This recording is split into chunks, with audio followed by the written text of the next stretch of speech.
Le canapé, c'est le dialogue des cultures, le dialogue des politiques, le dialogue intergénérationnel.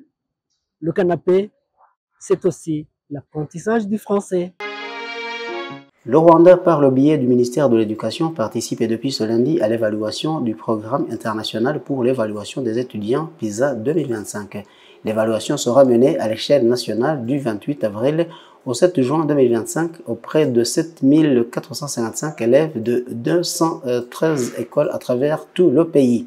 La cérémonie officielle de lancement de cette évaluation s'est déroulée au groupe scolaire Kankigali dans le district de Nyarugenge sous les auspices du ministre de l'Éducation Joseph Nsengimana. En procédant au lancement officiel de cette activité, le ministre Joseph Nsengimana a expliqué que cette évaluation n'est pas un examen, mais plutôt un test d'évaluation des compétences générales. Elle permet, a-t-il dit, de se mesurer et de se comparer à d'autres pays en termes de compétences et de qualité de l'éducation. Il a expliqué que la participation du Rwanda souligne son engagement à améliorer la qualité de l'éducation et à comparer ses performances à celles de 80 autres pays participants.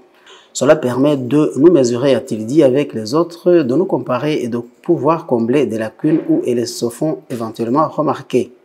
De son côté, le directeur général de l'autorité nationale chargée des examens et de l'inspection scolaire, Dr Bernard Barati, a fait savoir que le programme PISA évalue les compétences des élèves de 15 ans en lecture, en mathématiques et en sciences.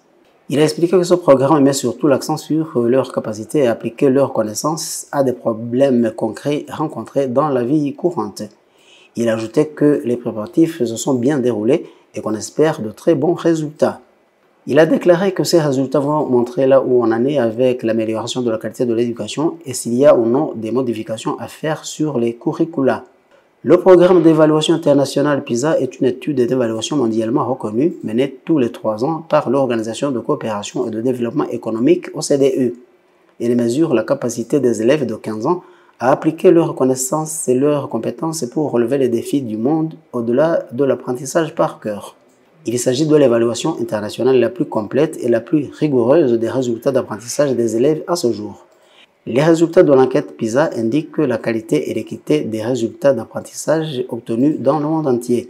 Ils permettent aux éducateurs et aux décideurs politiques de tirer des enseignements, des politiques et des pratiques appliquées dans d'autres pays. Le Rwanda est l'un des 5 pays africains qui participent à ce programme PISA 2025, regroupant plus de 80 pays du monde. Vital Ndayambaje, le canapé.